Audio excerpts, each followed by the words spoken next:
Do you want to write a blog post that ranks quickly and easily? My name is Brian Collins and I'm going to show you how to go from no idea to published post in under an hour. You can write these types of posts yourself or you can use AI to do it. I'll cover both approaches and I'll even give you some tips for working with other people on your team. Let's dive in.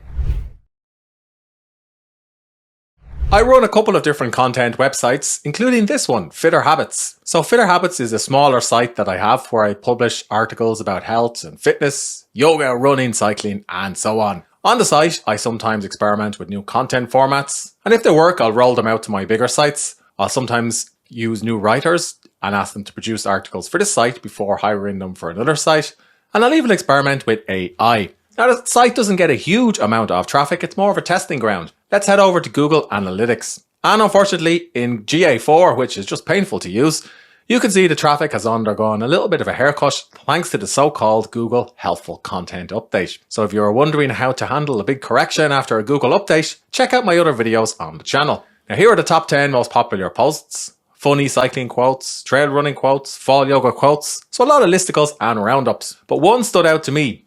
10 reasons you're tired after yoga. Now, there's a problem with this post, so the URL is wrong. I'll cover that later on in the video. But looking at these top 10 posts, I've started to ask myself, what other articles could I create or publish about being tired after a sport that I profile on Fitter Habits? I'm currently training for a triathlon. I've spent a lot of time cycling. And this got me thinking that it would be good to publish an article about being tired or exhausted after cycling, which is how I certainly felt after a big 180k cycle a few weeks ago. So here's how I found some keywords. I usually use traditional keyword research tools like SEMrush and Ahrefs. And these will help you find lots and lots of great keywords, but they can be a little bit expensive. To be honest, if you're starting out, chances are you don't have a budget for $100 or $200 a month to spend on keyword tools. Lowfruits is pretty good and it's a lot cheaper. And for just $25 a month, you can easily find keywords to publish on your content or niche websites. So I use lots of different keyword research tools depending on the project. My current tool of choice is SEMrush, but at over $100 a month, it's not the cheapest. And the same can be certainly said for Ahrefs, which is also great for finding keywords. But hey, if you're starting out building a content or niche website, chances are it's beyond your budget. Lowfruits is a tool that I recommend to new bloggers and content publishers. It'll cost you about $25 a month, and you can use it to find lots of great keywords. But for the purposes of this video, I'm going to use something that's even easier to use, doesn't have much of a learning curve, and which is pretty cheap. The tool in question is called Keywords Everywhere, and it's a plugin for Chrome, Firefox, or Edge. Once you've installed the plugin, it'll automatically show you the keyword search volume for whatever you're putting into your Google search bar. As an example, I typed in reasons tired cycling, which was my idea for a post after reviewing Google Analytics. And you can see all of the top posts about this particular topic. However, on the right-hand sidebar, Keywords Everywhere shows me this little panel. And cycling fatigue symptoms could be an article that I could potentially produce. The volume is 170, and there's not much competition, and you can see it's trending upwards. Now, do take these statistics with a pinch of salt. A lot of these keyword research tools can be inaccurate, and of course, search volume and competition, and even searcher intent changes over time.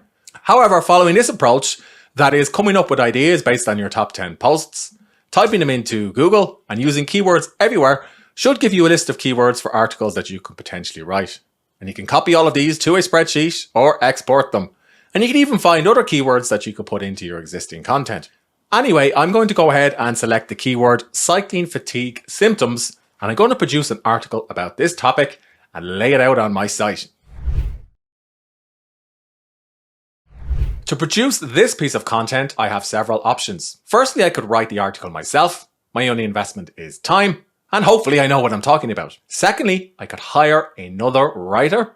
My investment is money, and perhaps a little bit of time to edit the article in question. Or thirdly, I could use AI, which is arguably a combination of money and time, but a little bit more efficient if you know what you're doing. Whatever your approach, I recommend creating a good outline first. Don't just open up a blank document. To help, you can use ChatGPT-4.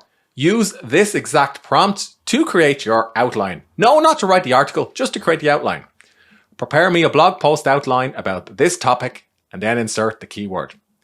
Now ChatGPT will produce a fairly detailed outline that I could use or that I could write to. It covers the science of cycling fatigue, physical symptoms, psychological symptoms, underlying factors, and so on. So assuming I know what I'm talking about, I could read through each of these sections and figure out what to keep or what's missing. I'd also supplement this by doing a little bit of research. I check the top 10 articles appearing on page 1 of Google and see what types of topics they're covering and if anything is missing from the ChatGPT outline. I would also review the headlines, and while I'm doing all of this, I would also look at the long tail keywords that Keywords Everywhere has provided, and I would copy these. Now, that's more than enough for me to write the article in question. If you're doing research like this, I recommend putting all of your notes and ideas into a good outliner app. This will help you manipulate and move around topics for your article before you actually spend time writing them. My favorite outliner app at the moment is Workflowy. It's free and pretty easy to use, and I have other videos on the channel where I provide a tutorial. But suffice to say, you can use keyboard shortcuts to manipulate your blog post outlines and ideas. So I went ahead and put in my ChatGPT outline, and you can see using keyboard shortcuts, I can go into specific sections, and I can expand or contract the specific sections. So this is really helpful if I want to break a larger article down into something smaller. I'll also usually add a section to my outline about additional keywords to include in the article in question. So these are the keywords that Keywords Everywhere suggested I include in this particular article. And I may put some notes about competitor content, about images, links, and so on. And then when I'm ready, I can use this outline to write the article in question, or I can use a keyboard shortcut to share the outline with another team member or a freelance writer. If you want to find a good freelance writer, you could advertise, or you could use Writer Access. I've used Writer Access extensively, and it's pretty good. It'll connect you with experts in a variety of niches, or industries. You'll pay between 4 and 10 cents a word. So if I wanted to write an article that's 1,500 words, it would cost me approximately $150 using Writer Access. Whether or not you want to spend $150 on your article does depend on your content budget. Another option is to use AI.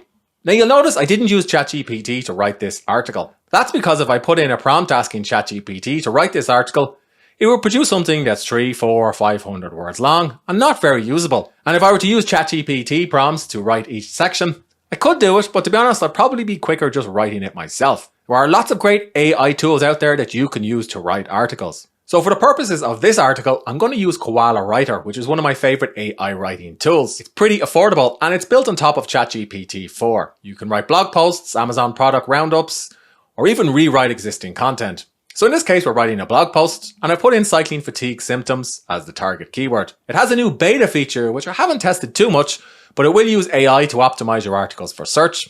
So let's have a look and see what keywords it puts into the output. You can pick your preferred tone of voice.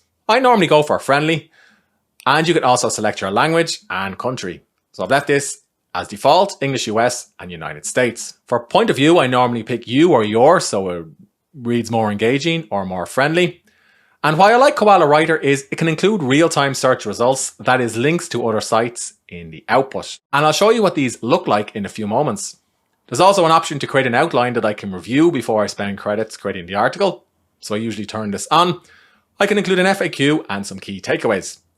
So once I've got all my settings configured, click Create Outline.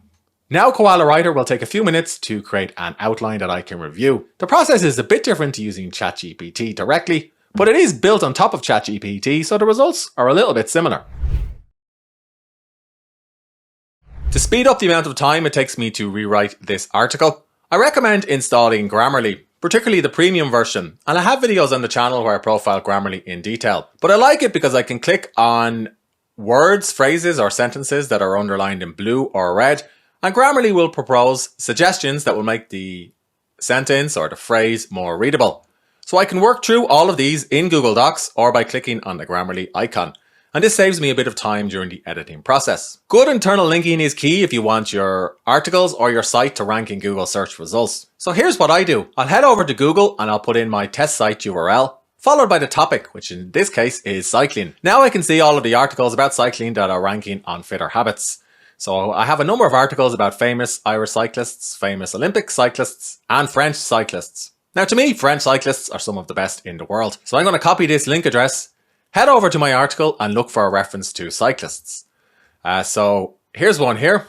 However, fatigue is a common issue that many of the best cyclist's face. And then I'm going to use a keyboard shortcut and paste in the URL to that particular article. Now I might do this 3 or 4 times until I find or until I've included 3 or 4 relevant internal links.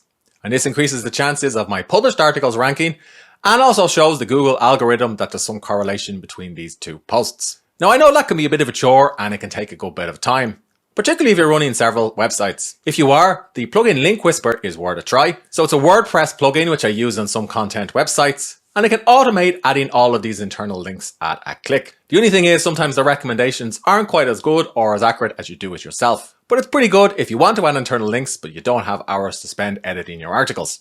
Earlier on in the video, we used Keywords Everywhere to find some secondary keywords and phrases to include in the article. Now I'm probably not going to include everyone. For example, cycling side effects for male, for female, and so on. But one that stood out is this particular secondary phrase, how to recover from cycling fatigue. And that's because if I go over to the article in question, you can see that there is a H2 all about recovery strategies. Recovery strategies is a bit of a bland and boring H2. So I would potentially replace this with my keyword, how to recover from cycling fatigue.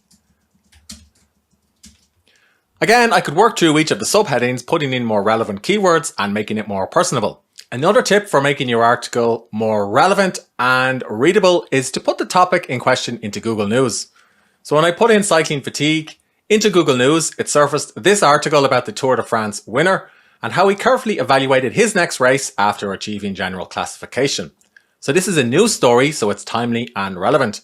So I could potentially include some references to this news story in the article in question and even link back to the original source.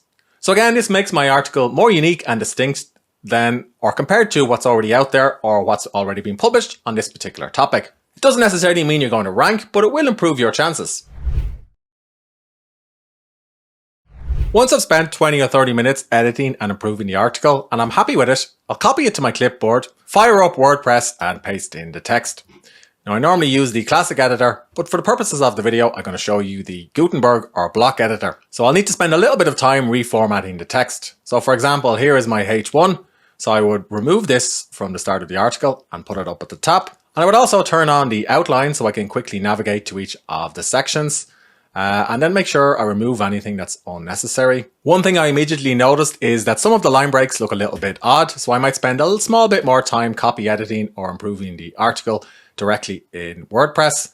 And you can see a lot of the sentences are underlined in blue, so I guess I could spend a bit more time using the Grammarly plugin to improve these particular sections. A big part of an article ranking in Google is making sure that the primary keyword is mentioned in several different places. To get all of this right, I recommend installing the Rank Math plugin to your WordPress site.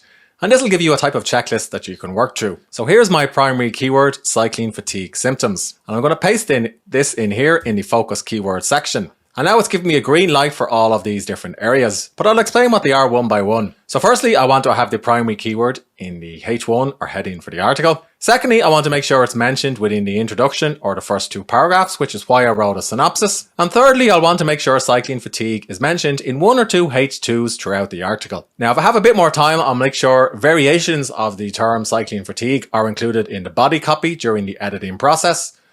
But that's really up to you. Rank Math might not catch that. And also I'll want to make sure that the cycling fatigue symptoms keyword is included in the URL. So you can see here the permalink is cycling fatigue symptoms, a brief guide for writers. So that's quite long. So I'm just going to take out this particular bit. Now it's not necessary to actually add this synopsis anymore to the snippet section in Rank Math, but I still like to do it. I suppose I'm a stickler for getting all of these boxes green. So once I'm happy with the text in the article, I'll start to think about images. I have a Shutterstock account which I use to purchase stock images. It's a good choice, but granted Shutterstock is not the cheapest. Another option is to use Canva or Canva Pro. So they have lots of great templates for bloggers. So I can select a blog banner or blog graphic, and now I can pick from one of these templates. So here's one I recently used about side hustles for creative people. So this is the stock template. I haven't made any changes. So my next step would be to navigate to photos. And now I'm going to search for an image related to cycling. Here's one I actually found earlier. So I'm going to make this larger. And now I'm going to send this to the back. Just remember, if you are going to use stock photos from Canva, to manipulate them in some way. And I'm going to change this to the subject of the article in question.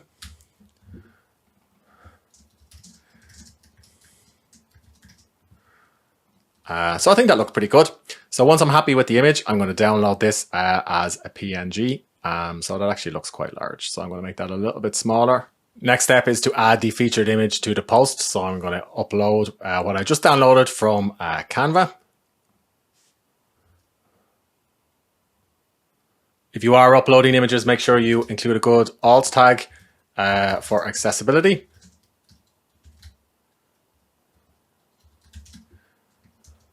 The image is embedded in the post. You might want to write a caption as well, but in this case, I'm just going to use this as the featured image. Now, I haven't forgotten about that Shutterstock image either, so I'm going to add this in a moment. But firstly, let's see what the post is looking like.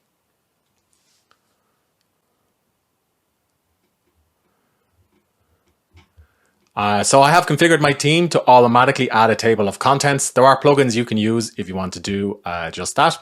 I think the post looks pretty good. I just need to include more images. So I'm actually going to embed the featured image into the post. Now, you don't necessarily need to do this. Some themes will automatically display the featured image, but I have that turned off by default.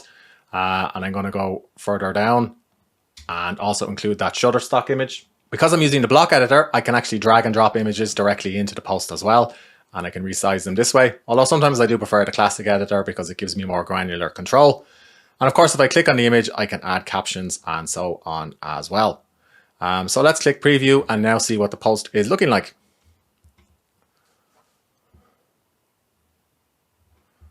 So I have my featured image at the top. I also have my featured image in the post. So on second thoughts, that actually doesn't look great. So I'm going to take out the featured image, or the second instance of the featured image. Then I'm going to navigate down so I have a nice little image in the middle of the post. Now I could spend a bit more time finding more images for this post in question. Again, it depends how much images I have or how much I want to spend on stock. And I have attributed the post to me. So always make sure you attribute your posts to a real world editor or human. And if possible, make sure you have a bio here as well. So I'll need to fill this out later on. And the other thing I would also do is make sure that the post has correct categories and tags. So in this case, I'm going to select cycling because I have a series of articles about cycling on the site, and undo uncategorized. And there are also some suggestions here as well that I can include. So I'm just going to pick cyclists. Now you may want to add more categories or tags depending on how big your site is. And then once I'm happy with the post, and basically once it has a couple of images, once all of the links, both internal and external, are working correctly, so I would check these, I'll go ahead and click publish.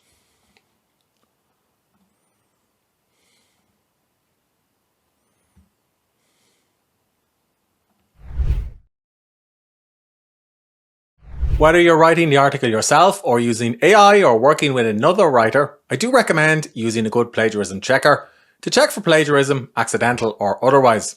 Grammarly has one, and when I pasted in the article in question, it said that only 3% was potentially plagiarized. And if I scroll down, Grammarly will show the potential sections in the article that could be plagiarized. So in this case, is cycling good for losing belly fat is the only link that stood out. So I would potentially add a link to this particular source, or rewrite it or remove it altogether. Another good tip is to iterate your headlines if you have a bit more time. So I asked ChatGPT for help with this. Write me 10 variations of this headline, cycling fatigue symptoms, a brief guide for writers. And ChatGPT came up with 10 options that I could pick from. So publish the article in question, and my next step will be to promote it on social media or to my email list. There you go, that's an overview of how I went from keyword to article generation to publishing on my site. It took me 60 minutes to go from no idea to published posts. Now I could go much faster if I outsourced more of this process, for example working with an editor or somebody who can lay out and publish the post on my site. Or I could spend more time on it if the article is really important and I wanted to write it all myself, or perhaps really make sure it covers every single topic. Whatever your approach, spending a little bit of time figuring out what to create content about, your keyword strategy and on-page SEO strategy will help you rank and generate thousands of page views over time. It's worked for me and it can work for you too. Now, if you've got questions about coming up with ideas for your blog or for your posts, let me know in the comment section below this video. And if you found this tutorial helpful, then don't forget to subscribe to the channel.